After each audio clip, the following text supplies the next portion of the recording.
Hoje é 16 de setembro de 2020, uma rápida incursão no jornal Estado de São Paulo de hoje.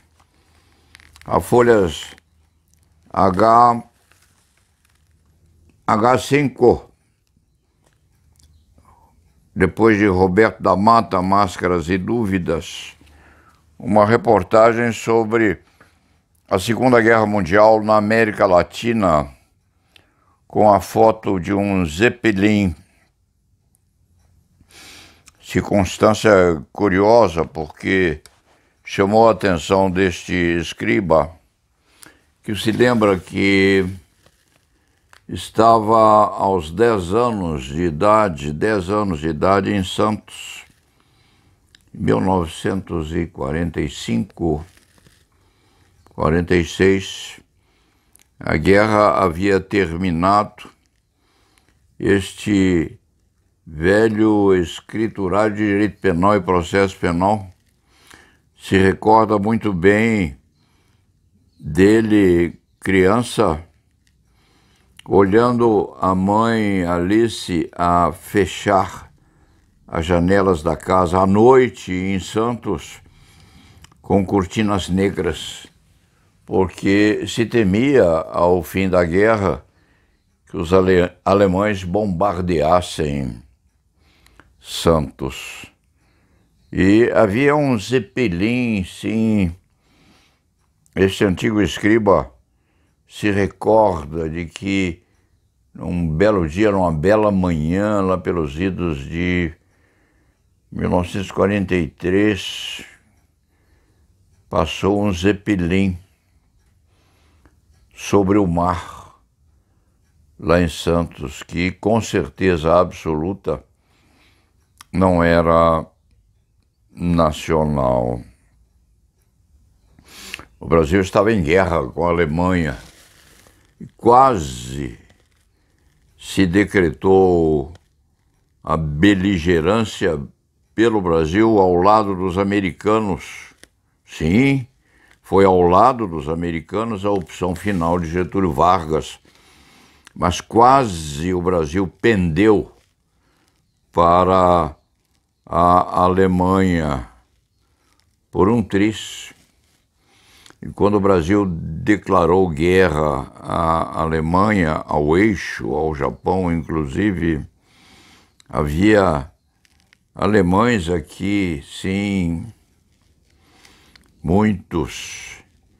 E havia um navio alemão chamado Winduck, aportado em Santos. Esse navio foi apresado, é evidente, e os marinheiros, os integrantes daquela nave, foram apresados, foram feitos prisioneiros e foram postos durante muito tempo, muitos anos, foram postos, recolhidos lá naquele prédio vermelho, aquele casarão vermelho que ainda deve existir lá no centro de São Paulo, que era a imigração, este escriba. Só foram libertados após a guerra ou no fim da guerra. Este escriba se lembra muito bem disto, porque é com muita honra, aliás, genro de Wilhelm Johann von Baer, um alemão que morava no Brasil, é claro, e era pai de Ana Maria, uma criatura fenomenalmente simpática, leal, séria, honesta, e foi apresado por ser gerente do Banco Alemão Transatlântico ao tempo. E quem libertou Wilhelm Johann von Baer, curiosamente, ligadas sempre as duas famílias, quem libertou Wilhelm Johann foi Dante Delmanto. Mocinho naquele tempo, Dante Delmanto era presidente ou diretor do Clube Palestra, do Palestra Itália. Dante Delmanto começou a vida como criminalista, assim, e dirigindo um clube de futebol que naquele tempo, já era famoso, Palestra Itália. Ele e Stamato, o velho Stamato, que também era diretor do Palestra Itália. Anos e anos e anos e muitos anos depois, este escriba veio a conhecer Roberto Delmanto, filho de Dante, herdeiro daquele criminalista famoso ao tempo e continuou famoso até o fim, responsável Dante Delmanto pela libertação de Wilhelm Johann Bayer, uma criatura magnífica e com uma ética irrespondível, com quem este hoje antigo flibusteiro da advocacia criminal se dava muitíssimo bem, pai de Ana Maria Babette Bayer. As coisas são assim. Mas então, este escriba tem essas recordações enquanto lê o retrato da Segunda Guerra Mundial. A América Latina na Segunda Guerra há de ser um repositório, se a memória não falha, a leitura desse tema. 75 anos após o fim da guerra, historiador destrincha a participação dos latinos da espionagem à propaganda de guerra feita por Orson Welles. São 4 episódios que hão de passar pela internet, retratando aquele tempo já perdido na memória de muitos, mas lembrado aquele tempo por este escriba, que em 1945 tinha 10 anos de idade. E muitos anos depois, este escriba tomou outra vez conhecimento com a Segunda Guerra Mundial, quando, terminada a guerra, o único militar que este escriba teve na família, que era tio de Paulo Sérgio, lá das Minas Gerais, voltava da força expedicionária, voltava da guerra, trazendo algumas muito pequenas lembranças. Uma cruz de guerra, sim, uma cruz de ferro. Este escriba se recorda de o tio ter esticado aquelas lonjuras vindas da frente de batalha sobre a cobertura da cama. E uma das preciosidades que trazia era uma cruz de ferro, sim. Aquilo resultou naquilo que temos hoje, porque temos hoje famílias alemãs muitíssimo entrosadas no nosso Brasil, muita gente entroncada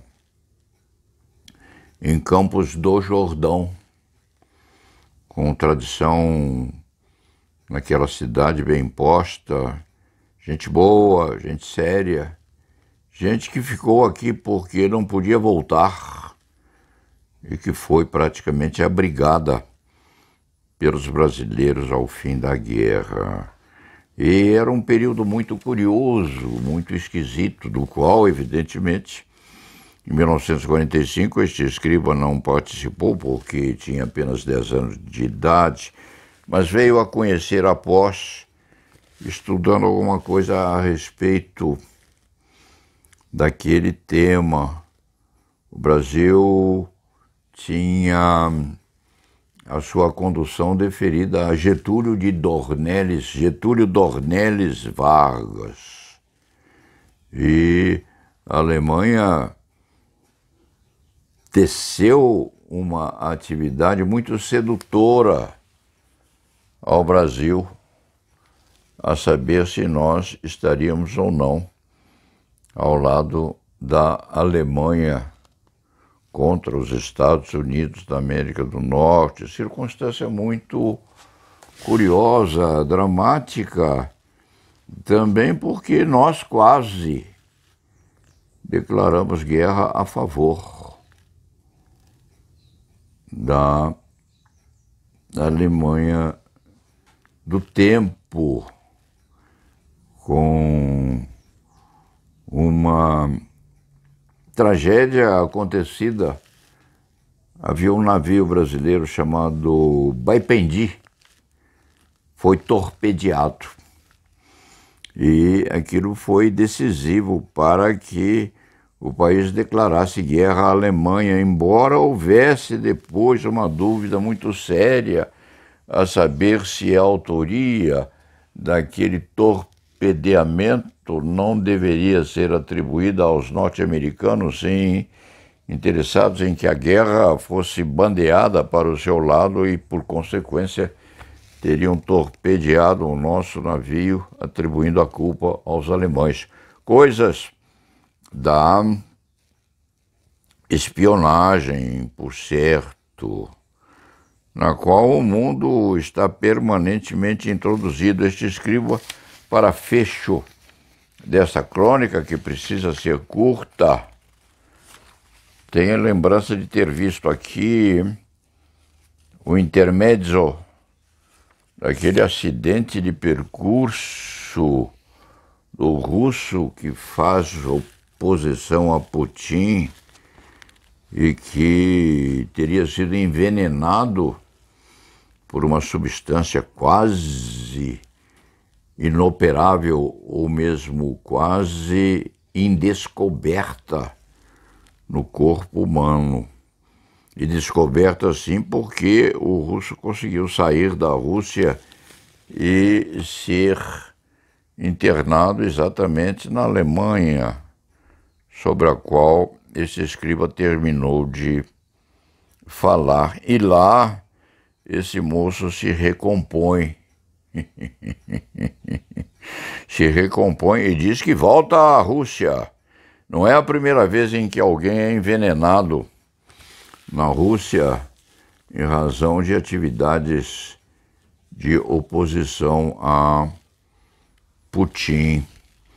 Isto, para fim de crônica, lembra este escriba que amanhã, às 10 horas da manhã, com o correspondente que nós arranjamos em Londres, há de fazer uma crônica recíproca com um quase advogado brasileiro que está a estudar numa daquelas faculdades de direito tradicionalíssimas na Inglaterra. E daí esse escriba se lembrou de aquele episódio na luta da Inglaterra contra a Rússia. Veja-se que ligação curiosa do pensamento. James Bond, a Rússia com amor. James Bond personificado por quem? Personificado por um ator, Sean Connery, agora com 90 anos.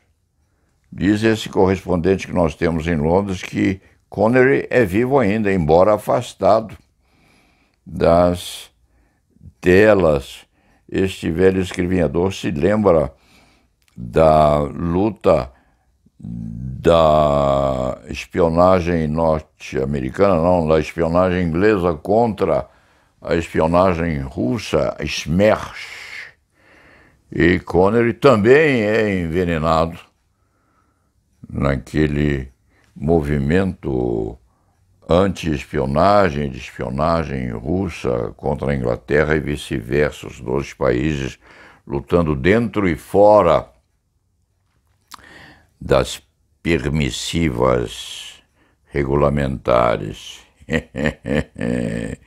Já se percebe como a realidade e a ficção se misturam, inclusive nesta questão correspondente ao envenenamento do opositor russo a Putin. O moço quase morreu e consta que aquele veneno é quase indetectável. Faz parte. Faz parte de tudo aquilo que a gente vê no jornal de hoje, até no Zeppelin, que este escriba entende que talvez fosse um Zeppelin alemão, bandeando as costas das praias de Santos ao tempo da Segunda Guerra Mundial, com Getúlio Vargas intrometido naquilo, Filinto Müller, os integralistas, os fascistas. Os integralistas eram os antecessores dos fascistas, do tempo que viraram nazistas, isso tudo revoluteando no tempo, labutando no tempo e voltando, porque hoje nós temos outra vez os neossocialistas pululando por aí, pondo em risco a democracia. Dito isto, para não se ir mais longe, porque a conversa começa a ficar um tanto quanto ácida e perigosa, e o escriba não quer falar de política hoje, quer terminar como começou, com lembranças muito agradáveis do tempo em chegança, ou do tempo que nós estamos hoje enfrentando com um pouco mais de otimismo em relação ao futuro. O escriba quer terminar hoje como começou, alegre. Vamos aguardar que o dia anoiteça com bons pedaços de lua aparecendo. E la nave va.